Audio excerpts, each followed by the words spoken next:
Assalamualaikum warahmatullahi wabarakatuh. Apa sih ilmu kimia itu?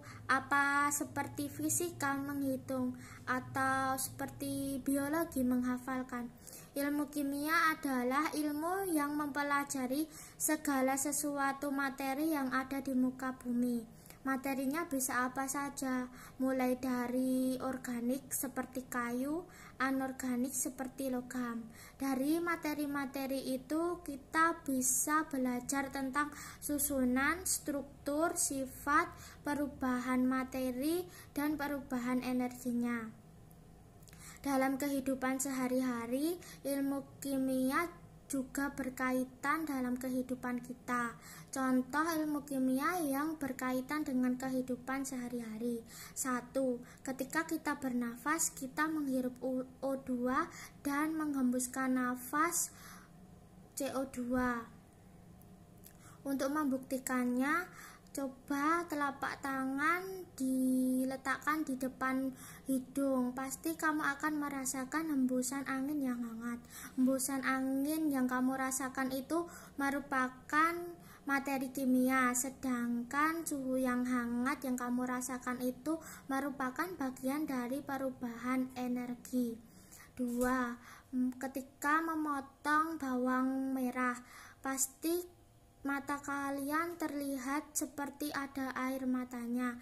Itu disebabkan karena sulfur dari bawang merah bercampur dengan air sehingga menyebabkan mata kita teriritasi.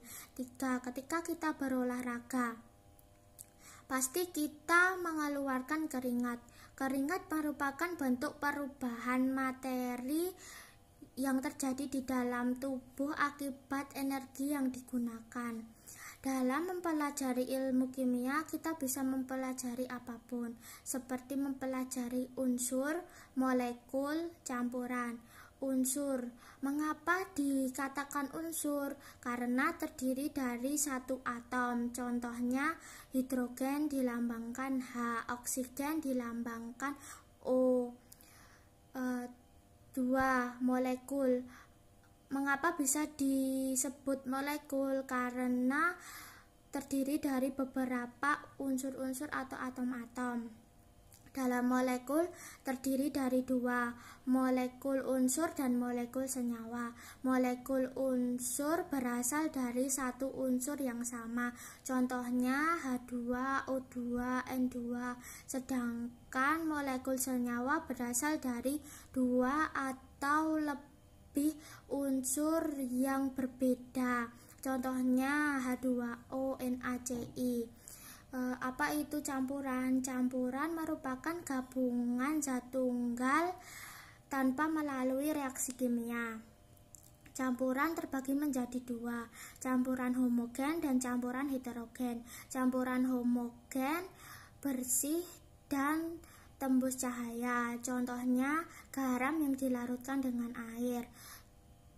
Campuran heterogen, campuran yang keruh dan tidak tembus cahaya. Dibagi menjadi dua, campuran suspensi dan koloid.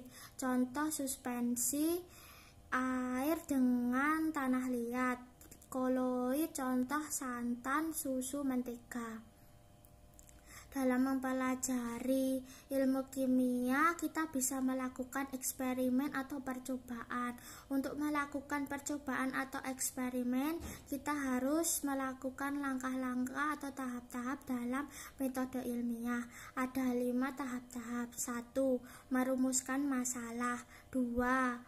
Mengumpulkan keterangan. 3. Membuat hipotesis. 4. Melakukan percobaan.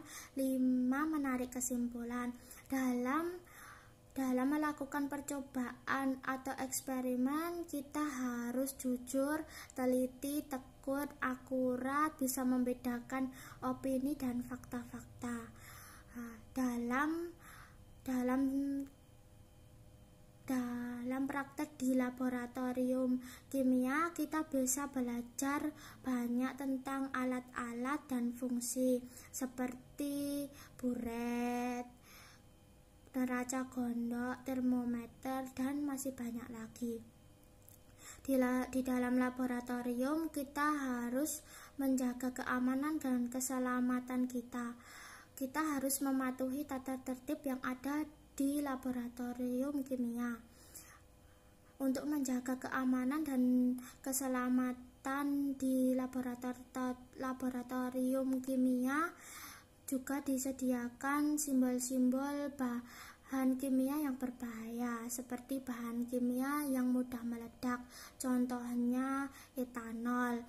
Bahan kimia yang mudah terbakar, contohnya alkohol. Bahan kimia yang beracun, contohnya asam sianida. Bahan kimia yang menyebab iritasi, contohnya amonia. Bahan kimia bersifat korosif, contohnya belerang, dioksida, dan klorin. Kimia juga berperan penting dalam bidang-bidang seperti 1. Bidang kedokteran. Dalam bidang kedokteran, ilmu kimia berperan dalam pembuatan obat dan pensterilan alat-alat kedokteran. 2. Bidang pertanian. Dalam bidang ini, ilmu kimia digunakan untuk menyuburkan tanah dengan menggunakan pupuk dan membunuh hama penyakit menggunakan pestisida. 3. Bidang hukum. Dalam bidang ini, ilmu kimia digunakan untuk pengecekan struktur DNA yang dimiliki oleh seseorang. 4. Bidang biologi. Dalam bidang ini, ilmu kimia digunakan dalam proses metabolisme, pernafasan, fotosintesis, dan masih banyak lagi. Sekian dari saya. Wassalamualaikum warahmatullahi wabarakatuh.